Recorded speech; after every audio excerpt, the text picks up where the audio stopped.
Good morning, students. So today we are going to discuss some basic terms of accounting. So first of all, transaction. What do you mean by transaction? It is an economic event which involves two parties. Two parties means one should be the giver of benefit, another must be the receiver of benefit. And it is an economic event. Economic event, you might understand that it must involve some money,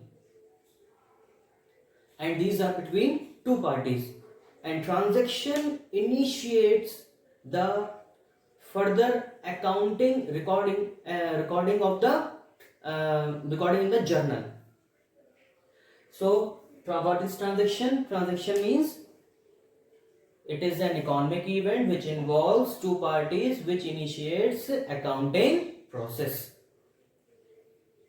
And in these two parties, one should be the receiver of benefit, another one should be the giver of benefit. Next is account.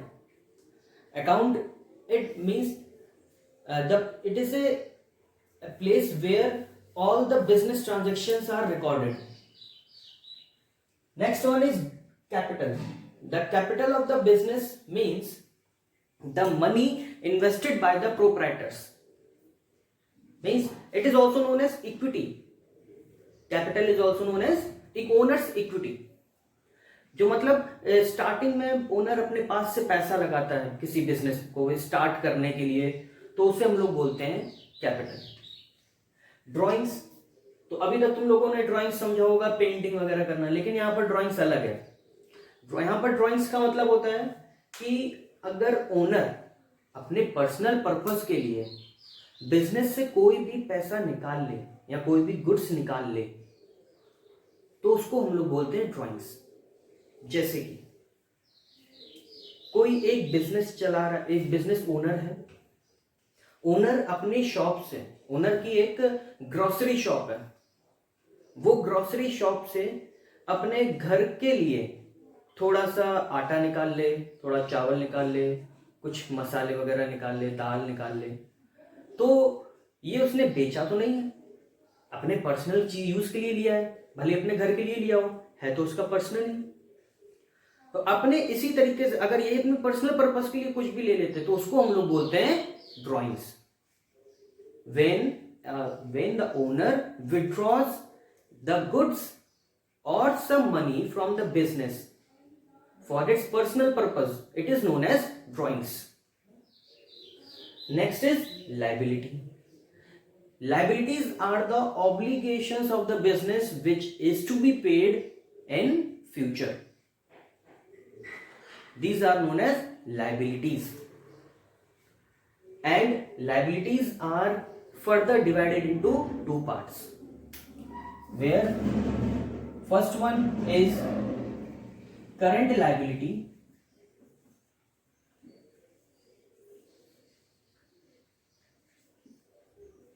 Next is non-current liability.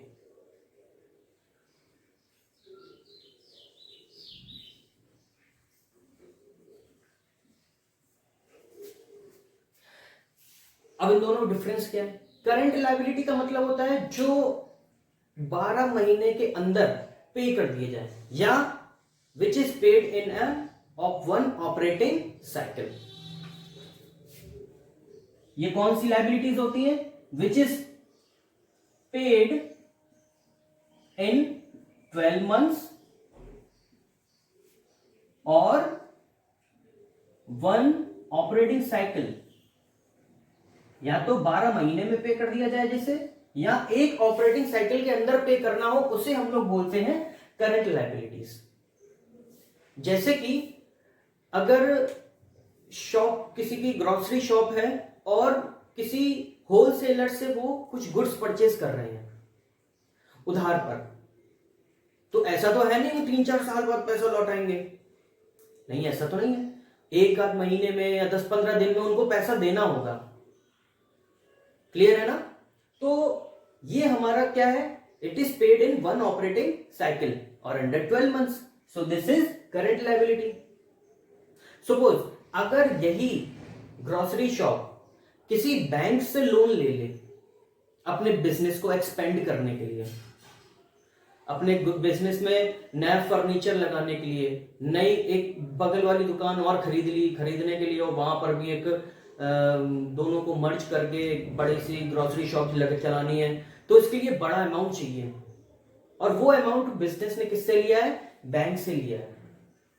So this is known as, और bank वाला जो loan है वो 12 महीने के अंदर तो पे करना नहीं होगा, क्योंकि बड़ा अमाउंट है तो आगे आने वाले काफी सालों तक उसको पे करना है। So this is non current liabilities, means non current which is to be paid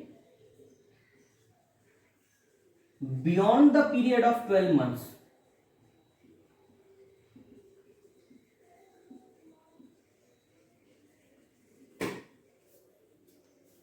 This is known as non-current liabilities, like long-term loans, long-term borrowings, banks loan.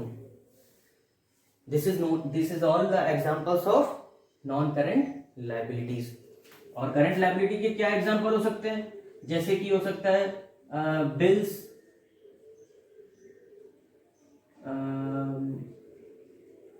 yes of course bills payable, और क्या हो सकता है? Creditors हो सकते हैं। इसके लिए क्या एग्जांपल हो सकता है? इसके एग्जांपल्स हो सकते हैं जैसे कि bank loan,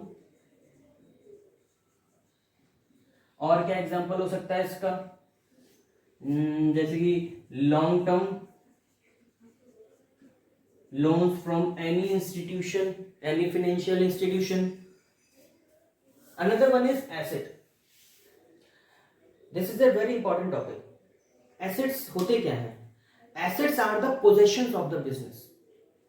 Means the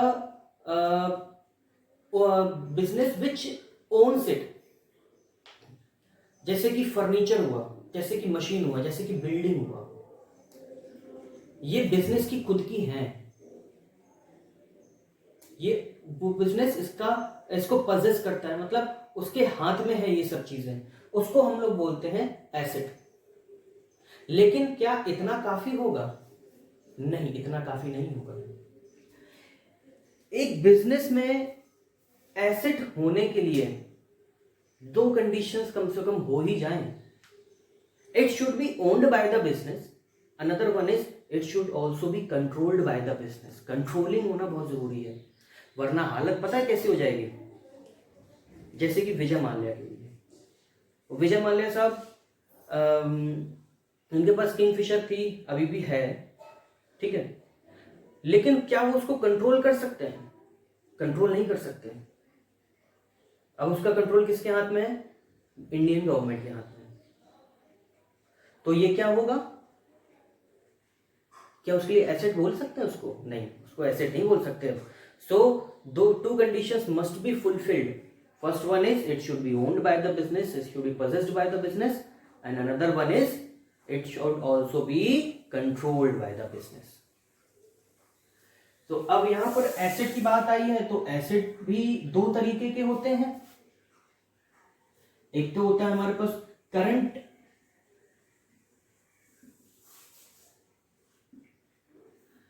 another one is non-current asset.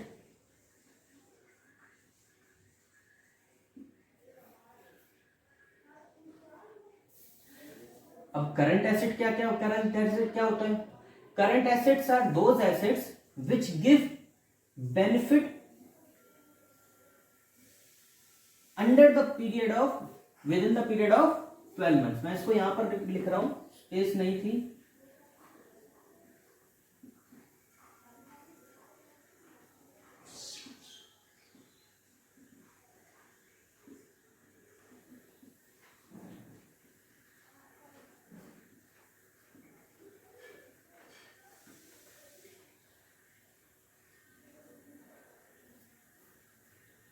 And non current assets, इसमें 3 टाइप और आते हैं। इसमें पहला आता है हमारा,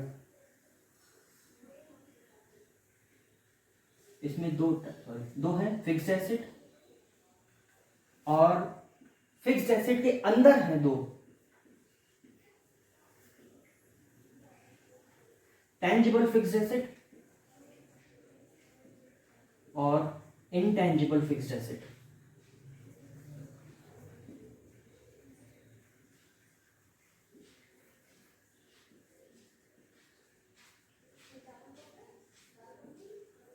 और एक है फिक्टिशियस एसेट।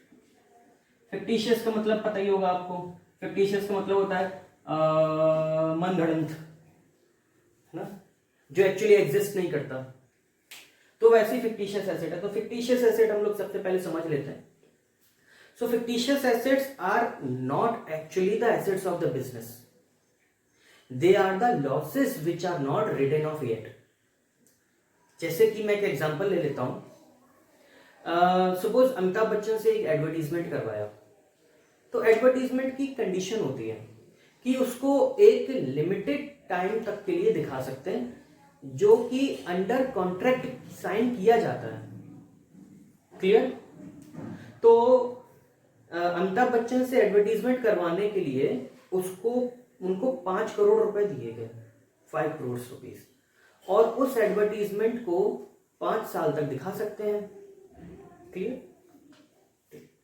तो ऐसा नहीं है कि जो 5 करोड़ का एक्सपेंस हुआ है वो एक ही साल में एज एन एक्सपेंस ट्रीट कर लेंगे उसको, ऐसा कुछ नहीं होता।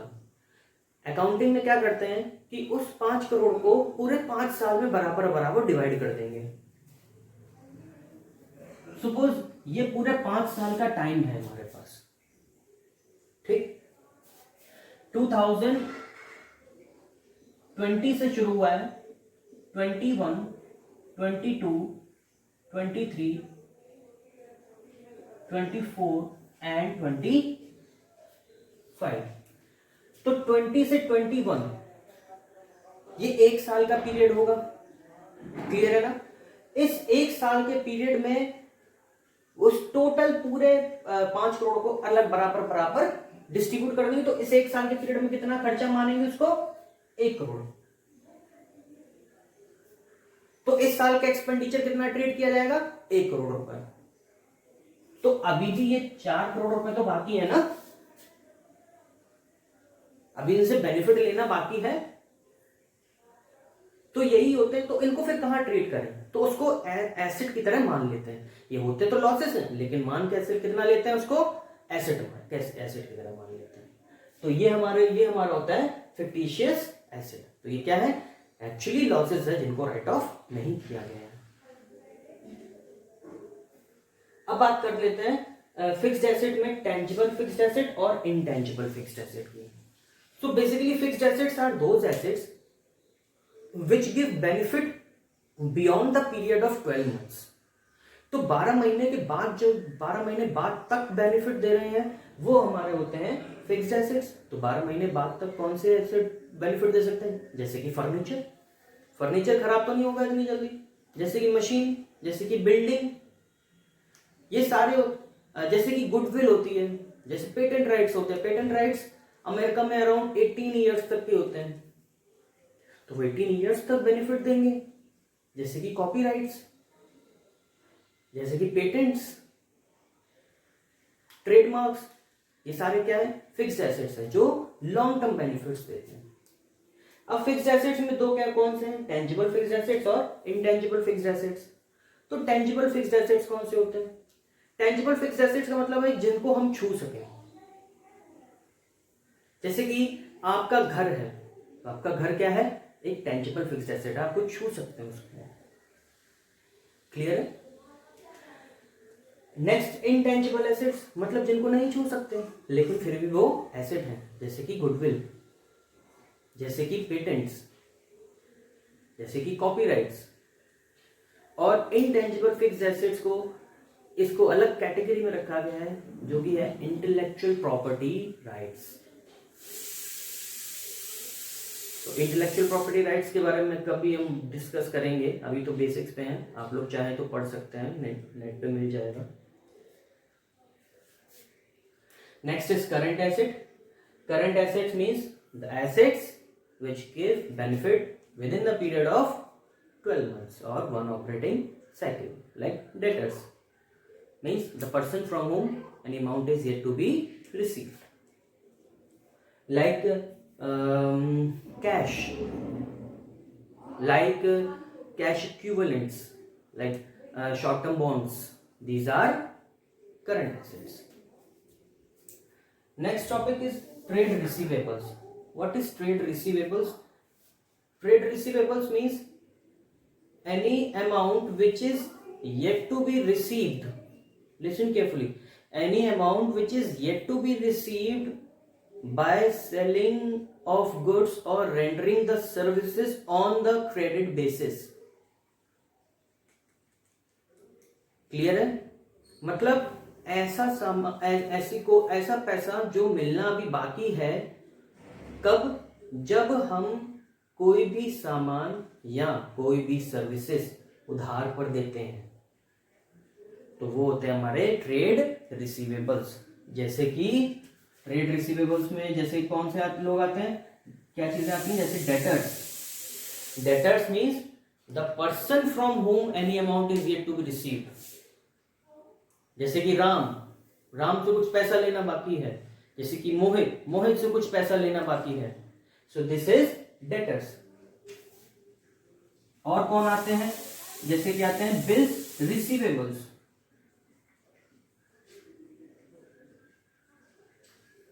Bills receivable are bill of exchange. It is a legal document under which any amount is received, and from whom this bills receivables is accepted. This bills receivable, not accepted, received, and these bills receivables are received from debtors. Next is bill trade payables. Trade payables means the amount which is to be paid to the creditors or on bills payable when the any good or services is received on the basis of credit, on credit basis. कोई भी सामान या service उधार पर लेते हैं तो जो पैसा देना बाकी होता है वो होते हैं ट्रेड पेबल्स। और यहां पर आते हैं creditors. Creditors means the person to whom any amount is yet to be paid. अगर किसी भी आदमी को कुछ भी पैसा देना बाकी है, तो वो होते हैं हमारे क्रेडिटर्स। जैसे कि I owe ₹2000 टू सोनू, मतलब मुझे सोनू को 2000 रुपए देने हैं। सो सोनू इज ए क्रेडिटर, जिसने मुझे पैसा उधार दिया था, अब मुझे वापस करना है उसको। और क्या होते हैं? Bills payable. बिल्स पेबल क्या होता है? It is a legal document, legal paper under which any amount is yet to be paid. ये बिल ऑफ एक्सचेंज है, लीगल पेपर है जिसके अगेंस्ट अमाउंट पे करना होता है। So this is bills payable. I hope you have understood each and everything. If you have any grievances, you can comment on it. I'll try to explain it again. Thank you so much.